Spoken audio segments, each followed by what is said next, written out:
الله أكبر الله أكبر أشهد أن لا إله إلا الله أشهد أن لا إله إلا الله أشهد أن محمدا رسول الله أشهد أن محمدا رسول الله أشهد أن لا إله إلا الله أشهد أن لا إله إلا الله أشهد أن محمدا رسول الله أشهد أن محمدا رسول الله حي على الصلاة حي على الصلاة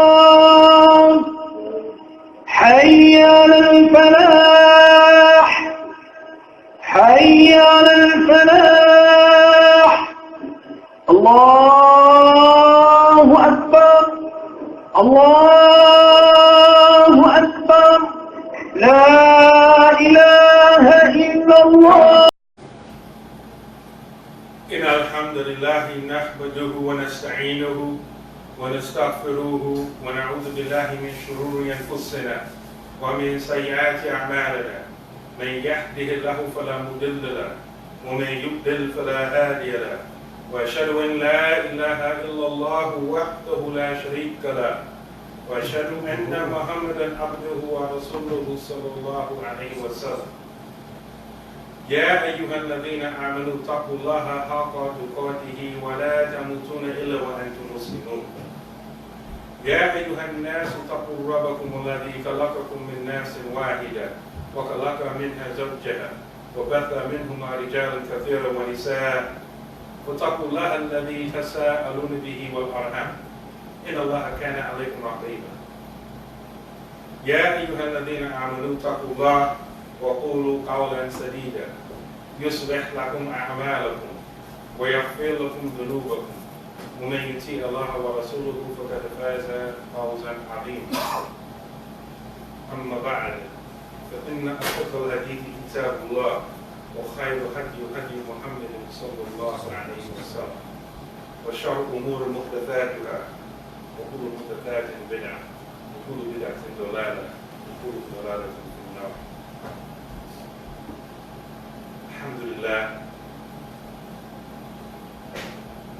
Alhamdulillah, after praising Allah subhanahu wa ta'ala, sending peace and blessings upon his beloved Prophet Muhammad sallallahu alayhi wa sallam. Just want to mention a few things by way of reminder in the few minutes that we have together. And just in case you forgot, please turn your cell phones off. Silence them.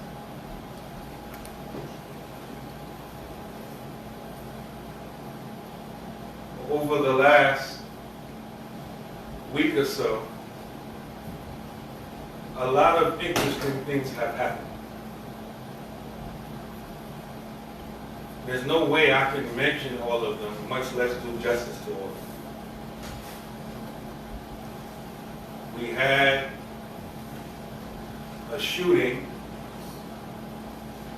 in El Paso, Texas. We had another shooting closer here in Dayton, Ohio.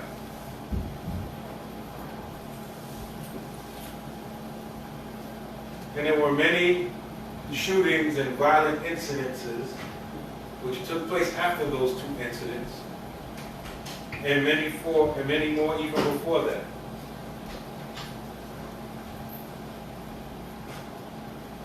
Many of these things motivated by hatred, or motivated by race, or motivated by xenophobia.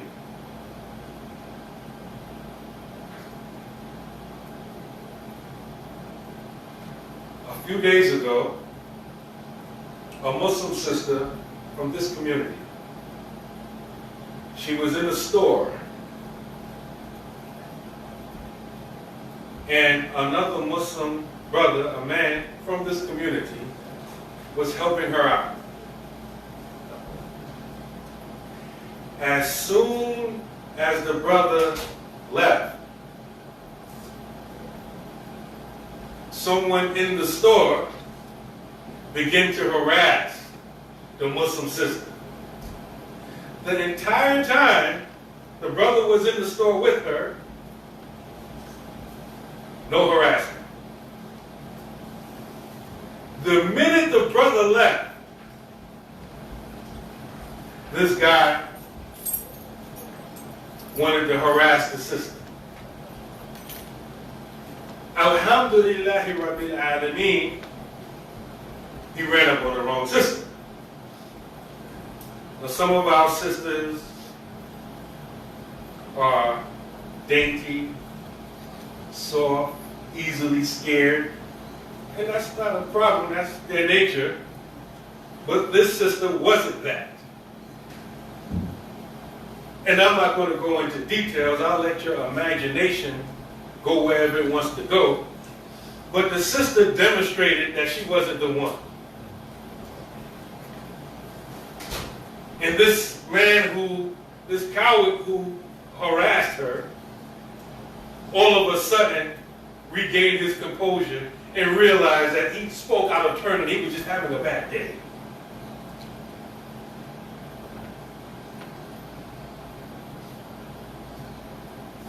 Growing up in the streets, you always have someone who portrays himself to be crazy, as if you can't reason with them when they come around.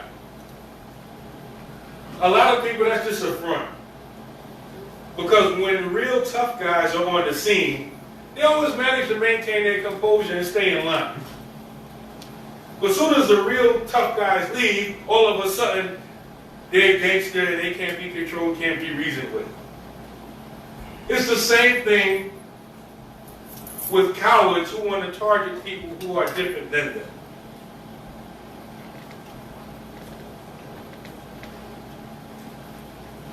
When, in the example that I gave you,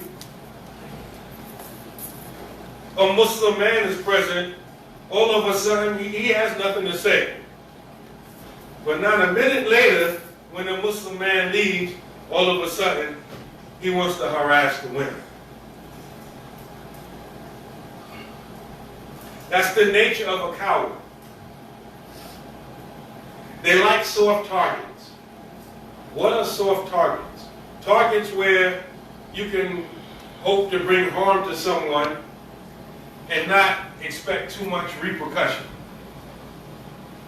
Soft targets are typically women, children, the elderly, people that may have some disability, maybe mental disability or some type of handicap. So those are the type of people that we need to be looking out for. Because you may not consider yourself a thug or a tough guy or a gangster. You may just be a brother. But just by you being present, you represent a formidable deterrent against anyone that wants to harm the weaker ones amongst us. So don't discount your presence. Yesterday, around 11 something in the morning, and before I mention it, I want to preface what I'm about to say with a criticism. Information travels too slow in this town. It travels way too slow. And a lot of us, if we're from a city and someone criticizes that city, you get offended. You take it personal. Don't do that. Someone like me that lived in a lot of cities, I see things different than you. Because I lived in several cities. So I can criticize my own hometown and any other city that I lived in differently because I lived in a lot of different cities. you see the weak points and the strong points of any city. One of the problems with this city is information travels too slow.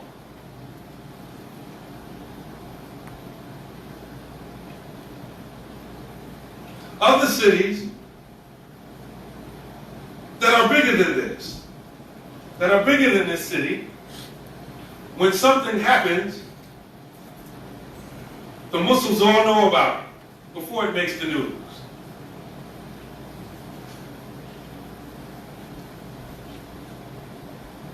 We have communication issues in this city. In general, but Muslims, we shouldn't have that problem.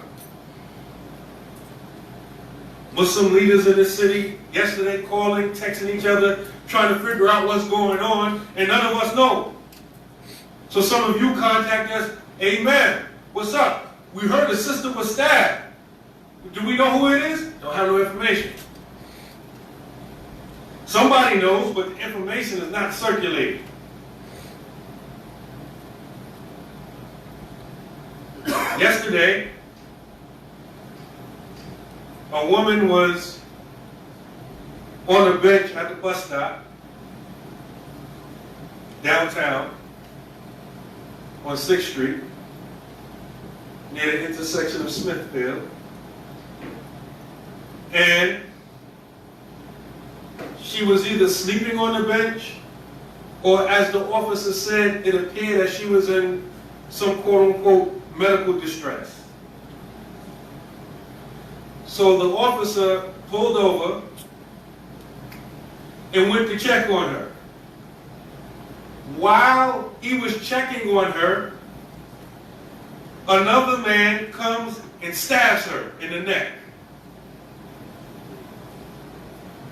And then right after stabbing her, another woman is walking by and he stabs or cuts her. The officer pulls out his gun. He tells the man to get down. He has a knife. He drops the knife. Other officers arrive. They apprehend him. The first woman that was cut, she was bleeding a lot. He puts his finger in the wound.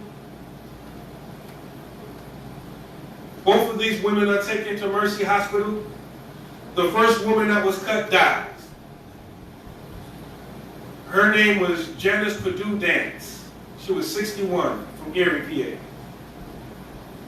Now all of this is going on.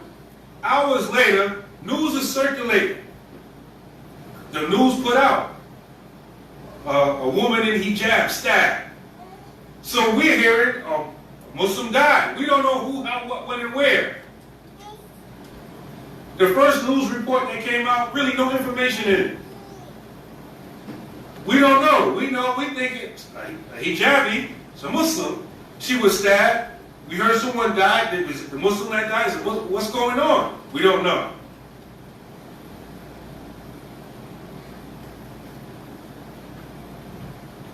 In light of everything that I just told you, you know what we're thinking?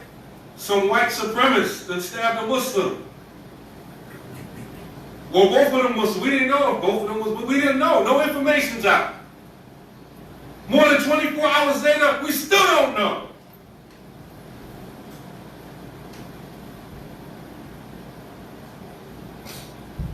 When the stabbing happened, a Muslim was in the meeting with the mayor. No information coming from that Muslim. None. Muslim imams in this city still in the dark.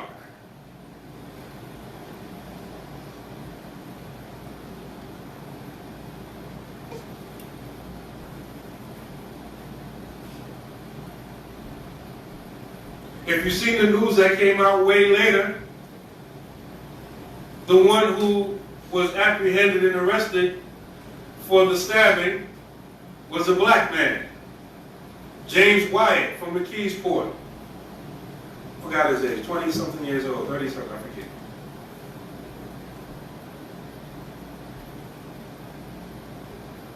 The police, they're still investigating, but they assume that it's a random stabbing. And a lot of us really don't care. So, well, I care. You don't care enough. Because if it was your sister, or if it was your wife that was stabbed, and I didn't have any information to give to the community, or people called me, or you wondered why the Muslims aren't mobilizing to help you, this is the reason why. We don't know anything. Information is not circulated. A Muslim sister was harmed right now. We don't even know who she is. We don't know what masjid she went to, or even if she went to a masjid. We don't know anything. How can we help our Muslim brothers and sisters and we don't know? That's something for you to ponder on. You may say, oh, this stuff happens every day, and this is our problem. We have this nonchalant attitude until it hits close to home. Now we want everybody to be concerned. Why nobody cares? Why does nobody care? The same reason you didn't care before it happened to you. Well, alhamdulillah, rabbil alamin.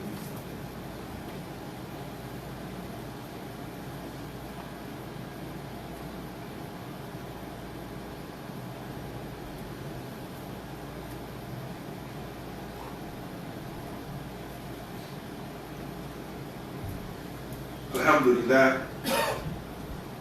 Alhamdulillah rabbil alamin. وأفضل الصلاة وأتم التسليم على سيدنا محمد وعلى آله وصحبه أجمعين. ورضي الله تعالى عن سائر التابعين وعلماء العاملين وأئمة الأربعة المجتهدين ومخالديهم إلى يوم الدين. أما بعد. Alhamdulillah. In the next few minutes, I want to advise you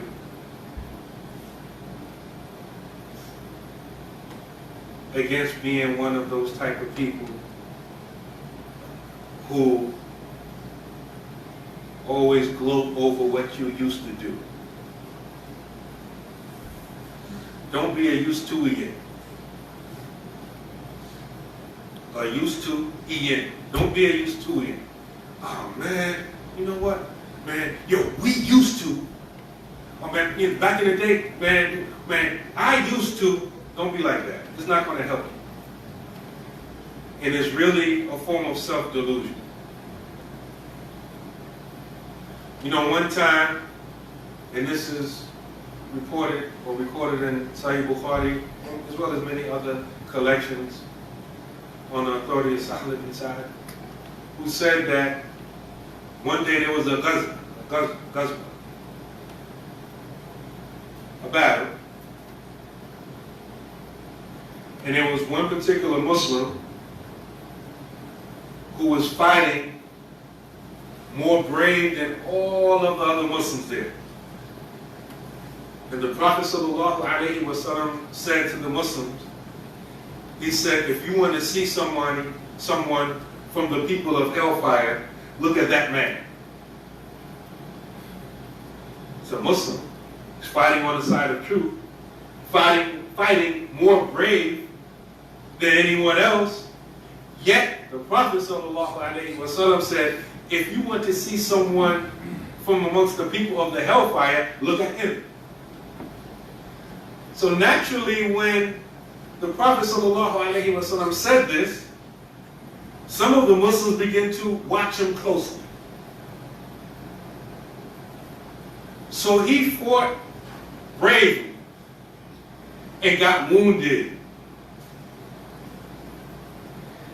And the pain from his wounds was too much for him to bear, so he propped his sword up, placed it against his chest, and pushed. In other words, he stabbed himself with the sword and committed suicide. And so the Muslim who was watching this and saw all of this, he went back to the Prophet ﷺ and he said, Ashhadu annaka Rasulullah. I bear witness that you are the messenger of Allah. The Prophet ﷺ said, what did you say this? What made you say that? He said, because you told us this, so I watched it. And I watched him, he fought brave, he got wounded, and he killed himself by suicide. Then the Prophet ﷺ taught us something.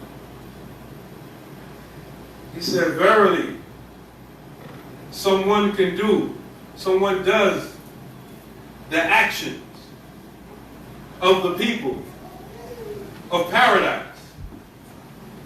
And then they start doing the actions of the people of the hellfire and go to hell. And then another type of person, does the actions of the people of the hellfire. And then start doing the actions of the people of paradise and go to paradise. And then he said, إِنَّمَا أَعْمَالُ بِالْخَوَاتِيمِ خواتيم. Verily, actions are judged by their last, by their end. You know that phrase, إِنَّمَا أَعْمَالُ بِالنِّيَّةِ. Actions are judged by intentions, meaning our reward or our punishment is not only on the action itself, but is based upon the intentions following it or accompanying it. Likewise, our actions are judged based on the last of them. Think about this. A lot of us like to gloat about what we used to do. And then we think, okay, I'm going to retire. You're going to be judged by your last actions, not what you used to do. What you used to do is relevant if you're still doing it. Think about this. Some of us, we gloat over the fact that, for example, just a random example, you know, I donated $10,000 to the masjid 10 years ago. Man, I gave a lot of sadaqah, alhamdulillah. Break that down mathematically. And how many of us gave $10,000 to the masjid 10 years ago? Not too many of us, not in this demographic. Maybe one of the other masjids that's known. But not here, you didn't give no $10,000. In your mind, that may be a big thing. Some of you, maybe you gave 10 or even 20, or maybe 5, or maybe $1,000 10 years ago. In your mind, that's a big thing. You know, that $10,000, you break that down weekly, that's a little bit more than $18 a week. But in your mind, you did a big thing 10 years ago. But what have you done lately? إِنَّمَا أَعْمَالُ بِالْخَوَاتِيمِ. Actions are based upon their last. Don't be a Usedtowian. Oh man, I used to be so righteous. I used to study a lot. I used to give sadaqah a lot. I used to. You're a Usedtowian. What are you doing now? When I was younger, they even had a song. What have you done for me lately?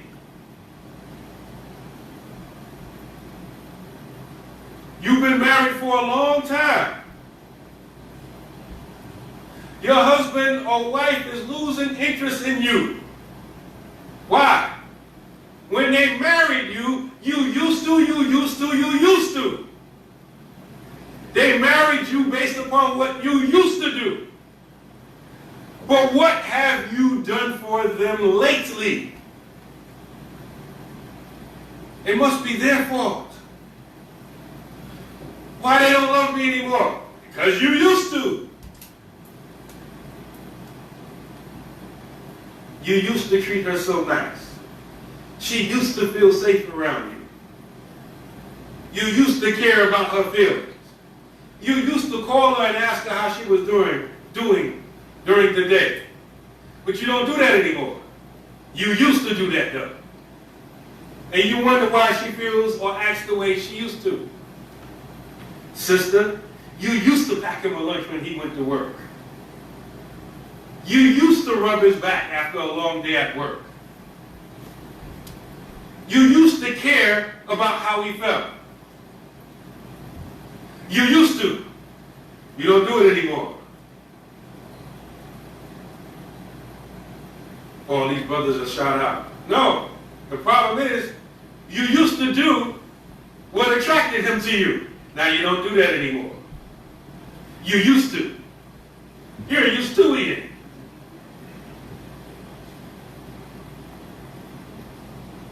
You may feel like, oh man, I did so much for this person. Why are they treating me like this? Even human beings. We got short memory spans. You could have saved someone's life 10 years ago. But don't give that person $1 today. They forgot that you saved their life 10 years ago. What are you doing now? This is what the Prophet ﷺ meant when he said that khairul a'mal, the best of actions, are those which are done consistently. Even if they're a little bit. Even the small things, consistently. A lot of us are looking for the big score. It ain't about the big score. It's about doing what you can as often as you can.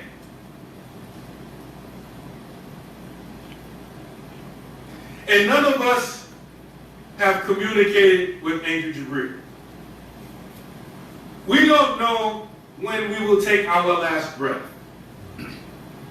I don't care if your health is failing and the doctor told you that you were supposed to die 10 years ago. That means nothing.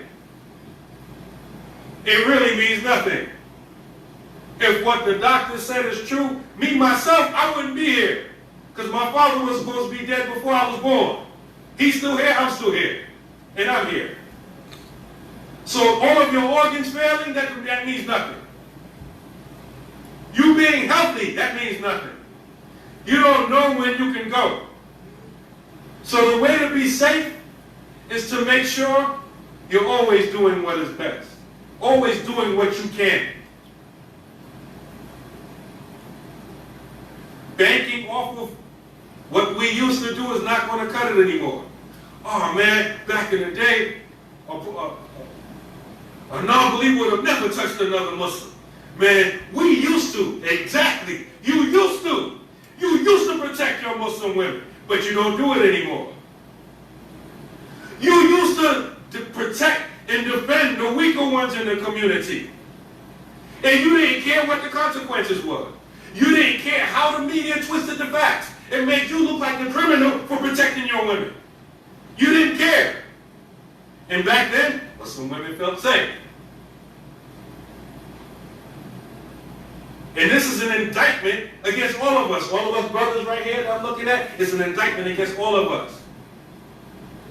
So I'm not like that. Well, you're part of a group, brother. You're not an individual anymore. You're part of an ummah. And our women don't feel safe.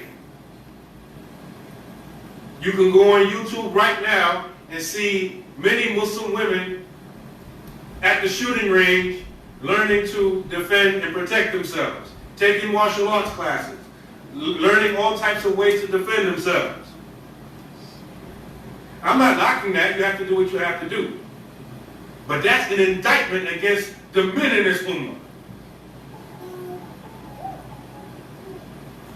Like I said, over 20 years ago, there were some sisters coming together to open up a homeless shelter for Muslim women.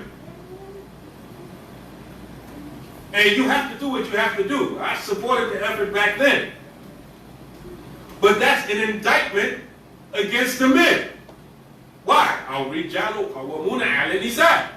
The men are protectors and maintainers of the women.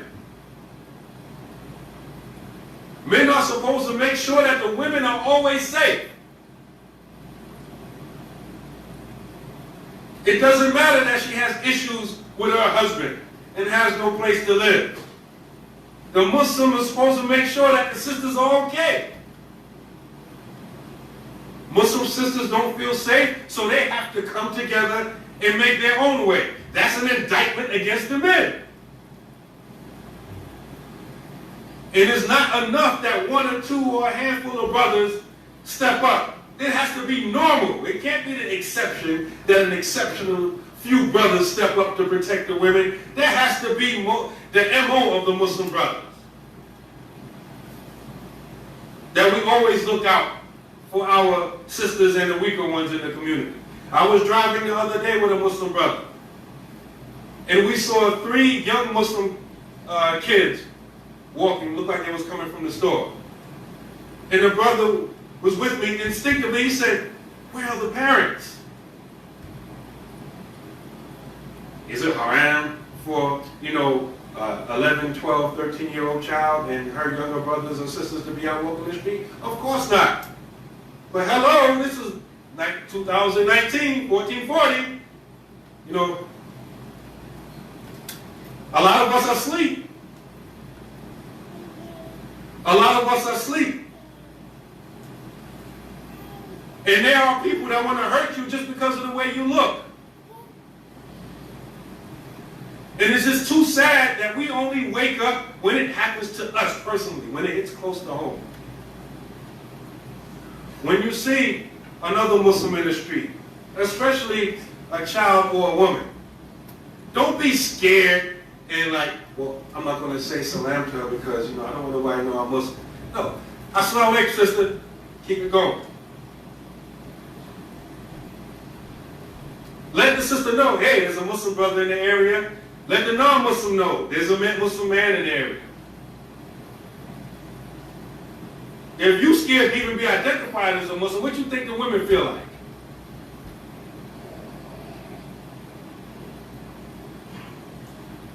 I mean, come on.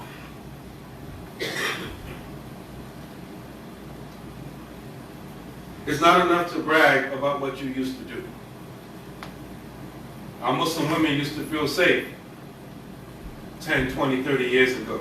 Guess what? They used to feel safe. They don't feel safe anymore. The masjids used to be packed for a lot of salats 10, 20 years ago. Guess what? They used to. They're not packed anymore. You talk to all of the people that administer many masjids, even not small masjids like this, even you talk about the big ones. 1,000, 2,000, 3,000 or more people for Jumu'ah. You talk to those brothers and sisters that run that masjid. Ask them what their fajr looks like. 5, 10 people. Or real good, 20 people. 2,000 people for Jumu'ah, 20,000 people for fajr. Nobody for Isha. Thousands of people for Salat. Or for Jumu'ah. Yeah, man. We used to come to the masjid, but. Used to don't count for today. إِنَّمَا أَعْمَالُ بِالْخَوَاتِيمِ. Actions are judged by their last. Don't gloat over what you used to do. Don't gloat over what you're doing now. Just do it and pray Allah subhanahu wa ta'ala for sincerity, and that you die doing what is right and doing what is good and being consistent with that. ربنا اتنا في الدنيا حسنة وفي الآخرة حسنة وقنا عذاب النار اللهم اغفر لنا وارحمنا تبارك يا ذا الجلال والإكرام